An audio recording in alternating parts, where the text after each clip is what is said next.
Então vem a pergunta, professor Lauter, e aí, o que eu faço, né, agora? Então desisto? Não, você não vai desistir nunca. Mas como é que eu sei se é uma boa ideia? Aqui eu vou passar para você algumas questões que sugerem, de fato sugerem mesmo, que você está trabalhando com uma boa ideia.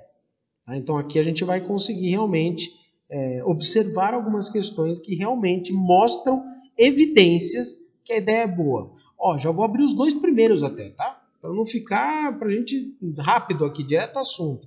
Uma é a aceitação do MVP, né, o mínimo produto viável. Se você percebe que tem aceitação para o MVP, opa, deixa eu passar aqui que você consegue acompanhar.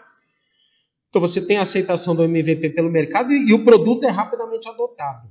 Se você perceber que o MVP tem aceitação e o público, né, o mercado, ele adota o seu produto rapidamente, este é um bom sinal que a ideia é boa. O que você precisa fazer então? Testa rápido. Coloca o bagulho para funcionar rápido, entendeu? Faz isso rápido. Startup é o seguinte, se for para errar, erra rápido. Faz logo, faz o que precisa ser feito, aproveita, faz os ajustes, tira do mercado se for o caso.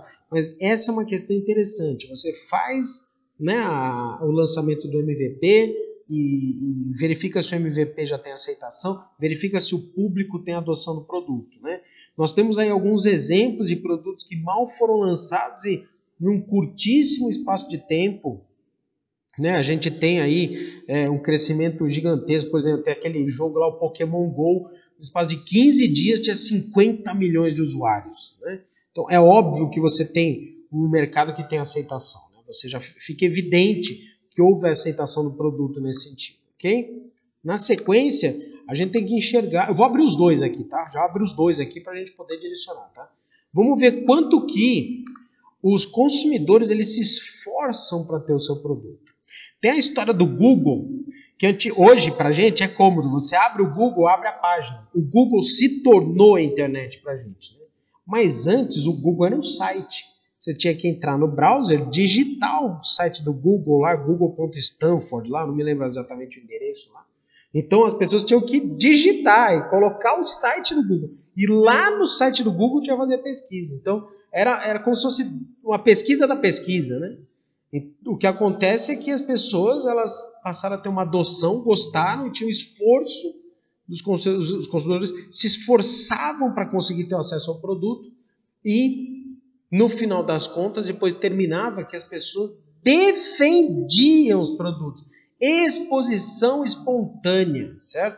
Então, essa questão espontânea dos produtos, certo?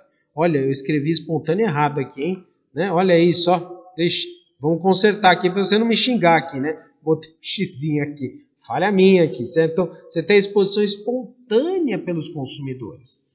Exemplo da Apple, né? Do iPhone. O usuário do iPhone, ele defende o iPhone, né? O usuário do Tesla defende o Tesla. Tudo bem que o Tesla dentro de nós brasileiros tem um distanciamento aí e tudo mais nessa questão, mas você tem aí muitas questões para a gente, né? De situações. Por exemplo, no nosso caso brasileiro, Nubank. O usuário do Nubank, por muito tempo, defendia o Nubank. Ele falava o seguinte, ó, você precisa ter o Nubank. Eu vou te mandar o convite, tinha até o sistema do convite, você lembra? Você só entrava quando era convidado por alguém. Então, a grande questão da exposição espontânea pelos consumidores, de você realmente tomar a decisão de defender a bandeira. Esse é o conceito dos super fãs dos produtos, ou seja, aquele grupo de consumidores que não apenas utiliza o produto, mas ainda defende fervorosamente a marca. Então, para alguns, você tem um esforço. Vamos dar um exemplo, né? Quando tem aqueles shows de rock de bandas aí, teen, né? Bandas pop, que você tem aí o conjunto de jovens que ficam acampados durante 1 mês, 2 meses, 6 meses. Tem casos aí de ficar acampado aí quase 1 ano, né? Esperando na fila do show. Olha o esforço que é dedicado, né? Então a gente observa. Lógico, eu não estou falando uma ou duas, ou uma massa pequena de consumidores, né? Mas você tem uma massa maior. Agora, para startup, basta uma massa pequena, tá? Se você tiver meia dúzia de clientes que defendem fervorosamente sua empresa, você está ótimo, né? Porque você vai ter, então, os primeiros super fãs do seu negócio. São aqueles que, não importa o que vai acontecer, eles vão defender seu negócio, vão defender. Geralmente são os entusiastas, são aqueles que adotam a sua tecnologia inicialmente, né? Então, vale a pena você realmente dedicar até espaço para esses consumidores, tá? Óbvio, né? Nós também temos o tamanho do mercado. Então, se o mercado ele tem um tamanho suficientemente bom para trabalhar, e já vou abrir já logo de cara o próximo também, porque aqui não tem que enrolar não, né? Se a gente tem a tendência de mercado favorável, isso também evidenciam que, né, são evidências que mostram que a ideia é boa. Eu estou trabalhando num mercado que a tendência futura é boa, é favorável, é de crescimento, e o tamanho do mercado é grande, exemplo, inteligência artificial, né? Então é o tamanho suficiente para o crescimento. A gente nem faz ideia de onde vai chegar a inteligência artificial. A gente não faz ideia de onde vai chegar, por exemplo, os dispositivos móveis, a IoT, né? Então, a internet das coisas. Então são questões que a gente sabe que a tendência de crescimento, mercado gigantesco, uma aceitação em massa, uma utilização em larga escala, ou seja, são sinais que evidenciam que o problema que você está trabalhando, a solução que você ofereceu, elas se convergem em boas ideias. E para a gente finalizar essa sequência, né, o último, né, nem por uma questão de ordem de importância, né, mas aqui para a gente trabalhar com o número de competidores, e aqui eu vou fazer uma quebra de paradigma. Você pode entender que um mercado que tem poucos competidores pode ser um mercado promissor. E por incrível que pareça, eu vou fazer uma quebra de paradigma aqui com você. A gente vai trabalhar justamente com o conceito inverso. Quando você não tem nenhum concorrente, você somente um, a gente está falando do Oceano Azul.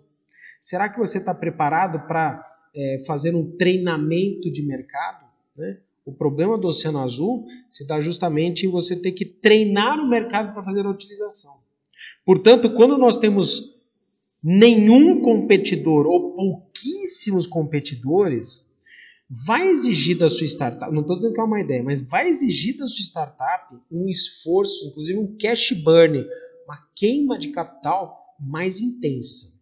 Quando nós temos um número razoável de competidores, também não estou falando um a cada esquina, mas quando você começa a ter, né, um número razoável de competidores, você começa a observar que tem aí algumas outras empresas inovadoras que estão assumindo essa posição como válida, assumindo o risco de atuar neste mercado, pasme, é um ótimo sinal. Significa que você não está sozinho, você está validando a sua ideia porque tem mais gente interessada em aproveitar esse espaço e você tem a certeza, né, se é que a gente pode dizer isso, que você está no mercado promissor. Quando não tem nenhum competidor, ou você tem um grupo raríssimo de competidores, tem alguma coisa estranha. Quando você tem múltiplos, né, infinitos competidores, também o mercado já se esgotou, você já entrou já numa competitividade por preço, vai ter que fazer nichos, tudo mais, né? Agora, quando você percebe que tem lá, aparecer 1, 2, 3, X competidores dentro do seu espaço aqui, você está vendo que gradativamente vira e mexe aparece um outro competidor, essa é uma excelente validação da ideia.